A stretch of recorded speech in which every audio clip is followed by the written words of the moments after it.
You've seen this trophy in the biggest moments in football history, but almost no one ever sees where it's actually born. Deep inside a secure trophy foundry, 18-karat gold is melted, shaped, and polished into the most famous cup in the world. Each one starts as simple gold bars and alloy metals, carefully weighed to reach the perfect 18K recipe. From wax and plaster to molten gold, every step is planned to capture every curve and detail of this legendary design. Today, we'll step inside this hidden world and watch the World Cup trophy come to life, one casting at a time. Standing just over 36 centimeters tall and weighing around 6 kilograms, it's small enough to hold, but heavy with history. Made from solid 18-karat gold with a base of deep green malachite, the original is so valuable it almost never leaves secure storage. Inside an unassuming building like this, a small team of master craftsmen is responsible for reproducing the world's most visible prize. In this video, you'll see how the design is sculpted, how the molds are created, how the gold is cast, and how the final trophy is finished and protected. We'll start at the drawing board, where exact dimensions and proportions are checked and rechecked for every single piece. Then we'll watch the lost wax casting process that turns a delicate wax sculpture into a dense, golden reality. Finally, we'll see how the finishing touches, polishing, engraving, and strict quality checks prepare it for the world's biggest stage. Even though the trophy's design is fixed, every new casting starts with the same careful respect for the original sculpture. Today, a high-resolution 3D reference of the trophy helps artists and technicians keep every curve exactly as intended. Precision tools check the master model down to fractions of a millimeter, ensuring that every copy matches the official dimensions. This master model is the reference from which all molds are made, and it's handled almost like a museum piece. Experienced hands refine tiny imperfections, because even the smallest flaw would be repeated in every future casting. To reproduce the form, the foundry uses flexible, high-detail rubber molds wrapped around this master shape. Liquid silicone flows around the model, capturing every feature, from the globe at the top to the tiniest texture. After curing, the flexible mold can be peeled away, preserving the master and forming a reusable negative. Strategic cuts are made so the mold can open and close, but still line up perfectly for every casting. Inside, you can already see the ghost of the future trophy, reversed in flexible rubber. The World Cup trophy often uses multiple molds for different parts, storing each one with strict labeling and documentation. Codes, dates, and batch numbers help track exactly when and how each mold was made. When the molds are ready, the master goes back under lock and key, and the real work of casting can begin. To create 18-karat gold, pure gold is blended with other metals to make it harder and more durable. Every gram is checked and logged, since even a small error can change the color or strength of the final alloy. Silver and copper are the most common partners, giving 18K gold its rich yellow tone and structural strength. The metals go into a crucible and into an induction furnace, where powerful magnetic fields heat them without direct flame.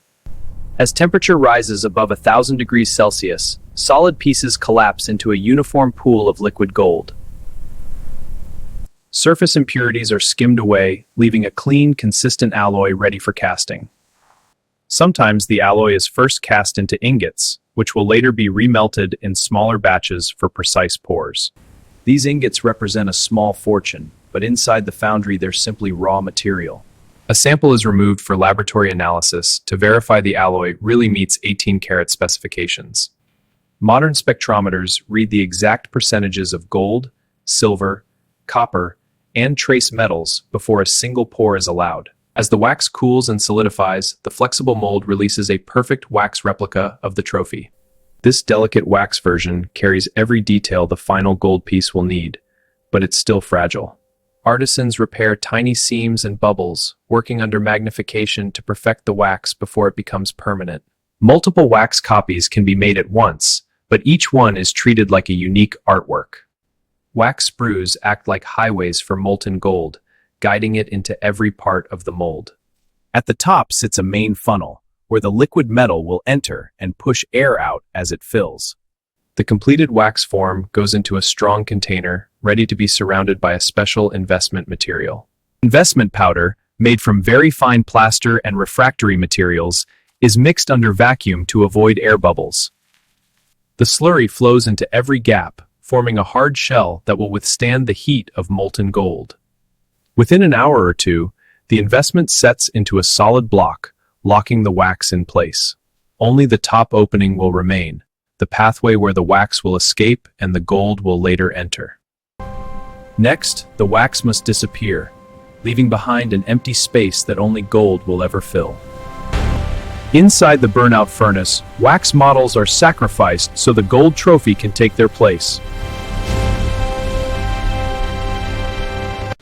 The flasks are carefully stacked inside, following a controlled cycle that will melt out the wax. Over several hours, the wax liquefies and burns away, leaving a hollow negative of the trophy inside the hardened investment. Filters and vents capture fumes, keeping the process clean and safe for workers and the environment. At the same time, pre-measured 18K alloy is charged into a crucible designed specifically for this casting run. Induction coils heat the metal rapidly, giving the foundry precise control over temperature and melt time. Once the metal is completely liquid and clean, the countdown to the pour begins. The molds are clamped into a casting machine that will force gold into every intricate part of the trophy. A quick temperature check confirms the gold is exactly in the safe casting range. In a few crucial seconds, the most famous trophy in football takes its first real breath as molten gold. Vacuum or centrifugal force drives the metal into every hollow space left by the vanished wax. In just moments, the empty shell is filled with dense, glowing gold in the shape of the World Cup trophy.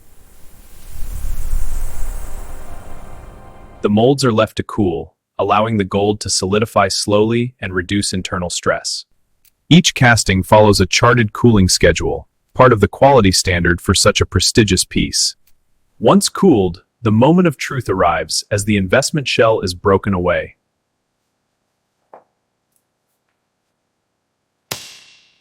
Layer by layer, the plaster-like investment is shattered, revealing flashes of gold underneath.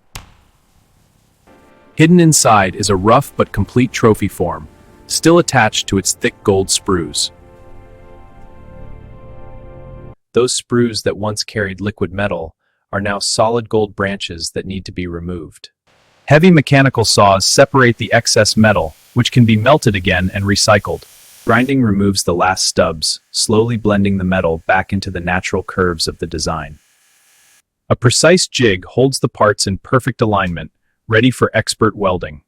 Using a fine-tipped torch, a goldsmith welds the sections, adding a matching 18K filler metal. The weld bead fuses both parts into a single, solid body, stronger than a simple mechanical joint.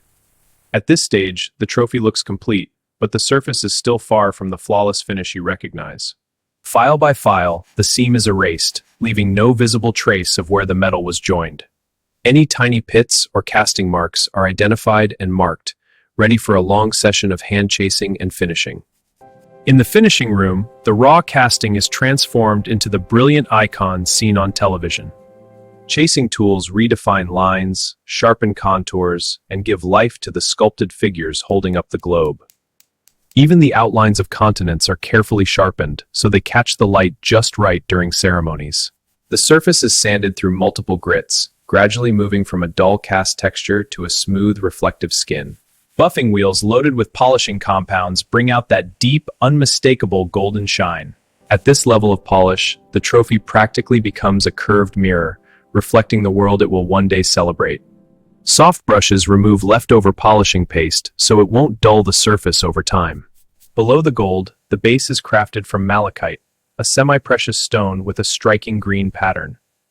The trophy is permanently attached to its stone base using hidden mechanical connections for strength and stability. A final gentle cleaning removes fingerprints and smudges, bringing the trophy to its absolute peak of shine. The result?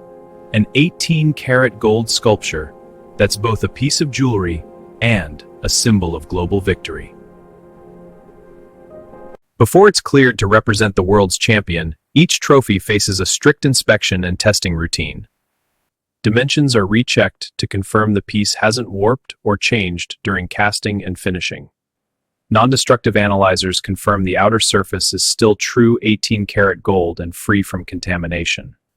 Detailed photographs document the final appearance for records, insurance, and authenticity verification.